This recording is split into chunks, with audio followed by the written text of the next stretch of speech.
Hello, it's Pete here and welcome to this virtual class where we're going to be sharing some fantastic techniques, and today we're going to be using the Colorize Dies from the Tim Holtz Fall/Halloween collection. So let's get going. So before we get into the techniques, let's talk a little bit about Colorize. What is the concept of Colorize and how does it work? Now today we're going to be looking at Spencer. This is one of the new dies from Tim Holtz. Cool character, cool name as well. So now Spencer comes in 6 different pieces to get this kind of effect. So not only does it show the different layers, the different colors, but it also gives you some dimension as well. So much fun to play around with. Now, here's how your dies cut out. So I've done this in silver just to show you, and you can probably see, if I hold it up like this actually, you can probably see that there are lots of little lines in here. These are embossed lines, and what that does, that helps you when you take the second die, layer on the third, and so on and so forth. It informs you as to where, so there's no guesswork involved. It's all done for you. So there's 1, 2, 3, 4, 5, 6 in that order. Now if we look at one of the individual dies like this. So this says on the back cream. So this would be the 5th layer. Now you can see all the cut lines, the embossed lines, but on the back it says cream. Okay, so this tells you the color, it gives you an indication of the color to use. Of course, you are the creator, it's entirely up to you. Incidentally, go to the Tim Holtz Hub on the Sizzix page, because this will show you some wonderful animations on how to put Colorize together and the individual dies as well, including Spencer. So that's the die. Those are the 6 pieces. Now I want to show you how to put this together, and to do that I'm going to employ this little piece of card which I've made just for this purpose. I've done these on acetate, so this shows you layer 1. Then, of course, believe it or not, we have layer 2. So you can see we're going from dark to light in this case. Then layer 3, layer 4, layer 5, and finally, for that lovely highlighted fine detail, we have layer 6, which is the white. Now that's just using plain cardstock. There are so many ways to get to this point, and there's so many techniques that you can use as well. So I'm just going to put one of these together for you to show you, and by far the best way to assemble these, in my opinion, is by using adhesive sheets. These are permanent adhesive sheets. There are 10 in a pack, and all you need to do is take your cardstock and then peel away the backing from this adhesive sheet, like so, and attach it to the rear of your card. Now, essentially, whatever you die cut from this becomes a sticker. So there's no messing about with glue or any other materials like that. You don't have to use spray adhesives, PVA, whatever your preferred method is, because with this, there's no mess, there's no fuss, there's no bother. You die cut it and you layer it up. So I'm going to take this away and I'm going to show you. I've pre-cut some of these layers here, and we're going to put them out like this. So you can see we have, this is grey 1, even though it's black, grey 1, grey 2, beige 1, beige 2, cream, and finally white, where we get all our fine details. So let's start putting these together. And if I take the first layer, now the second layer, you can see I die cut this using the adhesive sheets, and I just peel away the backing to reveal the adhesive below. That makes the whole process so much easier. Then carefully pop that into place, and you can see there the grey is over the top of the black, and you can see little detail areas where that black's coming through. Now that looks cool by itself, and I'm not sure if you can see this, but we did show it earlier on this piece. There are embossed lines in here, which tells me how to lay down my next color. So this is beige 1, and I'm going to peel away the backing again. Like so. Just take my tweezers, pop that into place, and there we are. We can see the depth there. As I said, there are many, many ways to get to this point, and I'm going to show you a few as we go along. Let's peel away layer number 4, which would be beige 2. Now I'm using Sizzix Color Story cardstock, and I'm using pretty much the neutral collection here, but there are so many colors to choose from. I'm sure you're going to find the one that you need. I mean, it's Halloween. You could do this in oranges if you prefer. You could use greens, you could use purples. There's no right or wrong in this. You, my friends, are the creators. So there we have it. That's the cream layer. Already looking fantastic. And then finally, we have the last layer, which is white. And you know what? A big shout out to Tim for coming up with this concept, and also to Lisa who puts these things together, who actually does all the artwork to make sure. And I would imagine it's quite painstaking. But lots of fun, so much fun to put together. There we are. We'll take that white layer. And again, there is embossed detail, so I know exactly where this is going to be going. It's not like I'm scrabbling around in the dark. I can see exactly where it needs to go. And then we have it, and then finally the teeth. And let's peel back this layer here, and I'm probably just going to use, you can use a die pick, you can use a craft knife, you can use your tweezers if you've got a nice sharp point like I have here. We'll peel that away.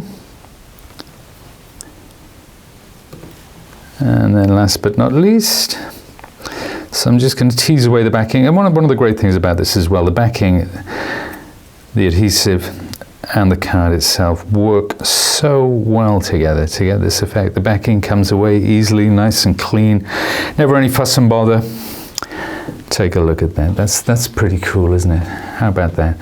And that's Spencer. Now, of course, this is one of 5 different colorized dies in the chapter 3, and I'm going to show you a couple of examples of projects that I've made using Spencer. Now, this one here was just a dry brush. So what I did is I cut it all out of grey, layered it up, and then used a couple of acrylic colours just with a dry brush technique to pick up the different textures, the different tones, the different levels. Oh, and I've also used Bold Text Halloween. That's another die in the chapter 3 set, but you can find that on the Sizzix website. And here's another one using the technique that I just did with the cardstock alone. And of course, there's the bold text coming in underneath. And let's pop these down, because I'm going to show you now, I'm going to show you a couple of techniques, a couple of other ways of doing it, because we tend to think of the layering of the color, and I've shown you how to do that. Now, you could also do it with inks. You can apply the color with inks. It's entirely up to you. But here's a couple of ways of doing it in a monochromatic way to pick up that detail.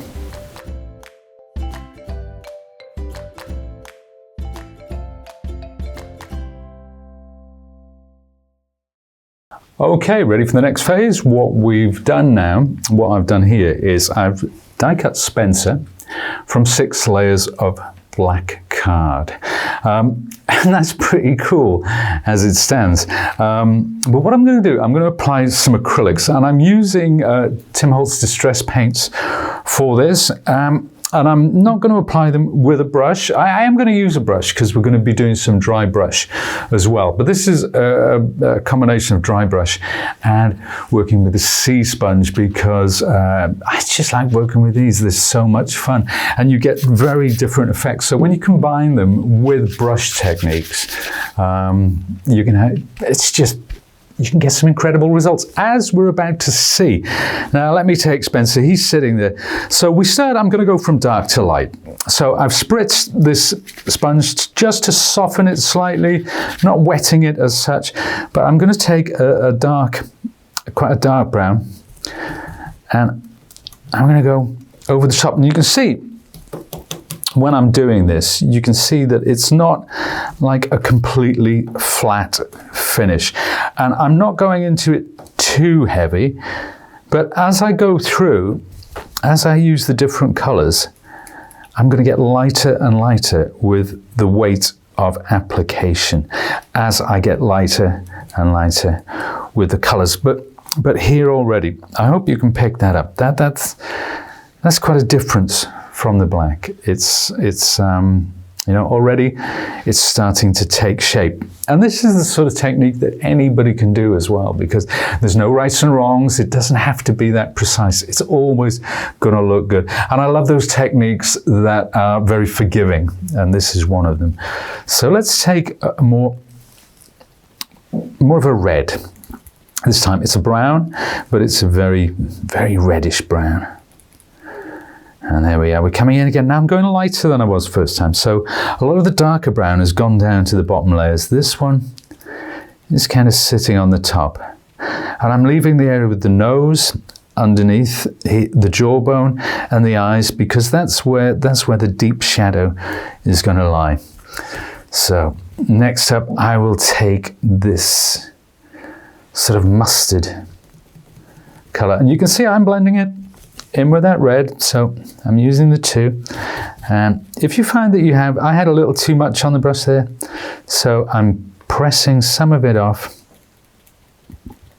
And the great thing about this as well is, you know, with techniques like this, if you're not happy with the way it's gone, take some black, paint over it, start again. Ha! Fantastic. There we are. Now, I've got all the colors I need. But I'm going to take a heat tool and just dry this off. Now, these are matte acrylics. In terms of distress paints, they are matte acrylics, which means they dry very, very quickly. But I want this absolutely bone dry for what I'm going to do next, because this time I don't want those colors blending. And I'm going to take this lovely off-white color. And you can see I'm taking most of the paint off it. That's why we call it dry brushing, because there's very little paint actually on the brush. And I might go back and do this again when I apply the next color. I might go back into it. I'll see. We'll take each one on its merits. As I say, there's no right or wrong with this, so there we are. And we've picked that up, and that's just highlighted the top level, the fine detail. So it's looking pretty good as it is already. It's starting to come together. But there's one thing I want to do. Now, some people might think, oh no, he's going to ruin it. I'm not. It's going to be fine, trust me. I'm going to spritz on this lovely aqua blue color, because I want this quite light, because I want to get a kind of a patina thing going on. And let's push that into there, and I know it's covered most of the detail, but see what happens? I'm going to spritz that again. So I'm applying a lot of water to this, and that color is going to sit back. It's going to knock back, and I'm actually taking a paper towel, and I'm going to lift that off in certain areas, and just leave it. Just leave that to dry now. And when it does, it's going to dry not as intense as when I applied it. It's going to be different. So it's going to be quite a subtle effect. And you need to be brave with techniques like this. You need to say, you know what if? You know, you can lift it away with a paper towel, as we've seen. But there we have it. That's really cool. That's quite something. So, you know, just play around with these techniques. Use different colors, use different tones, different shades. It's entirely up to you. This is the way that I've done it. Next time I'll do it differently. But there we are. There's Spencer with a little bit of application of acrylics, using the dry brush and also using the sea sponge application technique. Okay, I've cleaned up my acrylics. Now it's time to use some luster waxes. I love luster waxes. I know that you love luster waxes at home as well. So what I've done, again, I've got Spencer. I've created another one, just black on black, and I did this with the adhesive sheets as well. It's so quick. You pass it through the machine, bang, it's all done for you. So we'll put Spencer down there. And I'm using three colors. I'm using rose gold, I'm using gold, and I'm using silver. And again, I'm going from dark to light. So the rose gold, which is the darkest of the colors, I'm actually applying it with my fingertip to this card. The reason I do that is I don't want to have a big blob of luster wax on my finger, which is going to ruin my project as soon as I apply it. I want to make sure that that's completely smooth. And I keep going back to where I've applied it to the card because that becomes my palette. So I'm working there with my fingertip into the cracks. And you'll notice because my fingertip's soft, it gets in between, but it doesn't get all the way. It doesn't get that deep, which is what I want, because I want the shadows, the black shadows, to continue in the lowest part. So when we're talking about layer 1, layer 2, you know, it's not quite touching them. So that's the rose gold. Now, you know what? Already, what a transformation from just the plain black. So that's my rose gold. And another thing about luster waxes is that I usually leave them about 30-40 seconds to settle. Then you can polish them, you can buff them up with some kitchen paper or whatever you have to hand. And it improves the shine, it brings the shine out even further. Now I'm going in with gold, and you see I'm just putting this, I'm not cleaning my finger in between applications, but I'm taking some gold, and this, I'm actually rubbing this lighter. So I don't want to completely cover that rose gold, but I'm just going slightly lighter, so it's giving me a sense of dark to light. And that's what we want, especially with die cuts like this. It's all about the highlights and the shadows. It's all about the depth. And that is one of the things that I think with Colorize, one of the things that people don't realize is it's not just about layering in the colors, you know, die cutting separate colors and layering them, although that's by far one of the most exciting and spectacular ways of getting the best out of this. But you can actually do it monochromatic and use other products and techniques to bring these things to life. Now I'm going in with the silver, and this time I'm just picking up those highlights, imagining where the light hits the die cuts, and those are my highlights. So it's very subtle, and you can see here I'm going back to the palette, I'm picking it up, I'm not having too much on my finger at any one time. So let's just clean that off there, because there he is. And that's great. I mean, you can do this with any die cuts, really. Works particularly well, of course, with embossing, 3D, 2D embossing. But it's another lovely way of getting the very best out of Colorize. Okay, moving away from Spencer for a second, as much as I love him, we are going to be looking at the Pumpkin Duo Colorize. Of course, there are two pumpkins. Now, we've looked at how we can cut different colors of cardstock. We looked at how we can apply acrylics. We've looked at how we can use luster waxes to bring out that detail. But another thing we can use, of course, is our inks. Now, if you love distress inks or distress oxides, indeed, there are many techniques you can do. You can apply them directly to the card and then die cut it after. You can die cut the shapes from white cardstock and then apply the inks thereafter. It's entirely up to you. Technique I'm going to use today, I'm just going to use some smooching. So let's take, and in case you're wondering what this marvelous thing is, this is the Sizzix Media Mat, and this is where I use all my acrylics, all my inks, all my pastes, anything that is going to get the surface, my work surface mucky I use this, and of course it's absolutely wonderful for cleanup afterwards. You know, it really is great. And what I'm going to do now is I'm going to apply the card directly to the ink. And that's going to dry, it's going to mottle, the two colors are going to blend together. Let's pop that to one side. You can see straight away, boom. Don't even need, but I will spritz it. I will spritz it with clean water, and that will pick every little bit of that up. Of course, I wouldn't actually, in real life, I wouldn't do that. I'd just get another piece of card until I've mopped up all the ink. And I've got bits of card in the studio, which I thought they'll come in useful at some point. Yeah, of course they will. I'm sure you've got the same. You've got a drawer full of bits and offcuts. And anyway, let's take that now. We'll apply the heat tool. Now you can leave this to dry naturally. It's entirely up to you. But for the benefits of speed for the video, I'm just going to dry that. That's most of it anyway. And then let's take another color, slightly darker color this time. I'm going to apply it just little bits like that.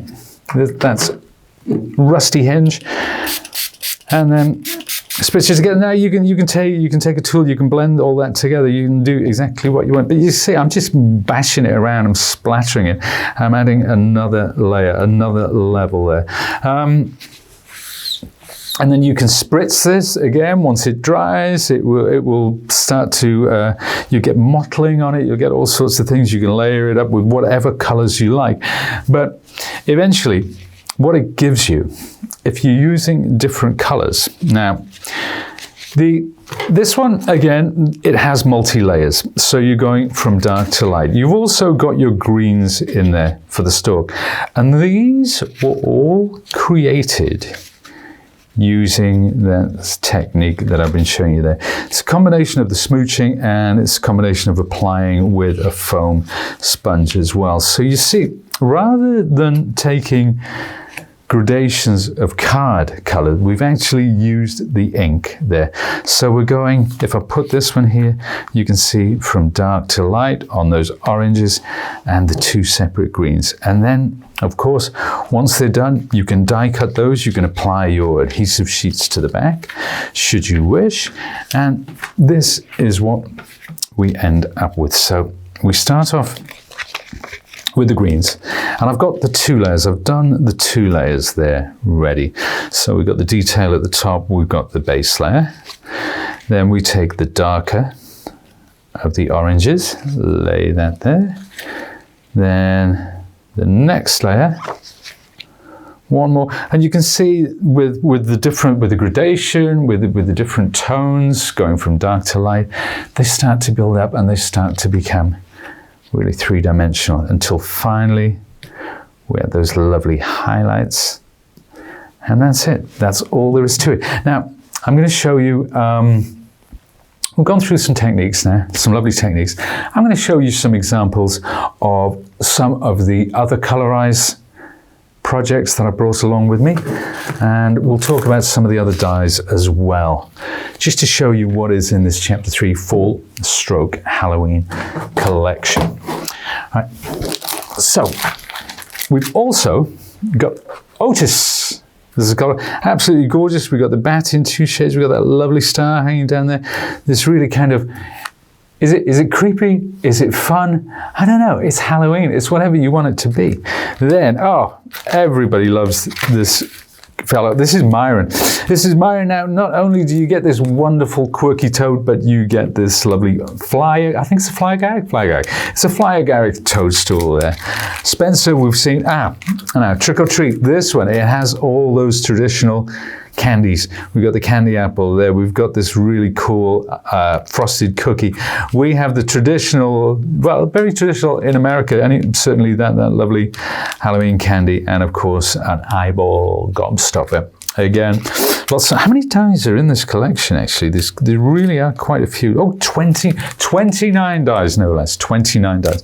So let's take a look at some of our wonderful projects. So let's start with an old friend of mine. This is Myron. He's just super cool. The level of detail in that is incredible. And of course, we've got the pumpkin duo on the side here. Now, if you look at the sign, that's bold text number 3. That is also part of Tim's fall collection. So that's the bold text Halloween. So check that one out. Now, let's pick up this next one featuring my daughter a few years back. And of course, we've got the pumpkin duo again there in this frame. We've got this lovely embossed background, and that is the Acorns 3D folder texture phase. And of course, we've got some of the feathers from the feathery collection. There are 6 feathers in that, so that's another very versatile one. I'm sure you'll see a lot more of that in the coming days and weeks. Now, this next one, wow. And I've only used 2 of the 4 dies in this. This is the Trick or Treat collection. There's the candy apple, there's the candy corn, and of course there's that wonderful eyeball candy and the skull cookie, which I haven't got around to making yet because I'm just at the beginning of my Halloween making journey, so there's far more to come from me. And again, you see this one here, this is from Bold Text Halloween. We've looked quite a bit at our good friend Spencer. So let's show, I mean, you might have seen some of these earlier, but we're going to show, there's another one. This one was done just die cutting from black and then using acrylic techniques over the top, mainly with a sponge, with a sea sponge there. This is Spencer, just using different colored cardstock. So, you know, we're using our neutrals and so on and so forth. And then this one is dry brush, and again, you're seeing that bold text Halloween coming in to a lot of these makes. And finally, I've got our friend Otis, and this is the only make I've done with Otis yet, but I've got plans for him. We've got Spencer, and we've got some of those wonderful feathers. So there you go. These are just some of the Colorize projects that I've made up till now. As I say, there's a lot more to come. If you want to know a little bit more, or a lot more, should I say, about these dies and how to put them together, then go to Tim Holtz YouTube, where you can see some wonderful inspiration from his makers, and you can also learn about the inspiration for the dies themselves from the man himself. He really does take a deep dive into where the ideas came from. Also, go to the Sizzix Hub. On the Sizzix Hub, there's a Colorize page, and it will show you how to put these things together in animation. It's fantastic. It's really, really cool. So please go there. And any Sizzix makes that you have, particularly, or not especially, but particularly with these Halloween dies, then use the hashtag #MySizzixStory. We'd love to see what you do. So thank you very much for joining me today. I've been Pete, and I'll see you again soon.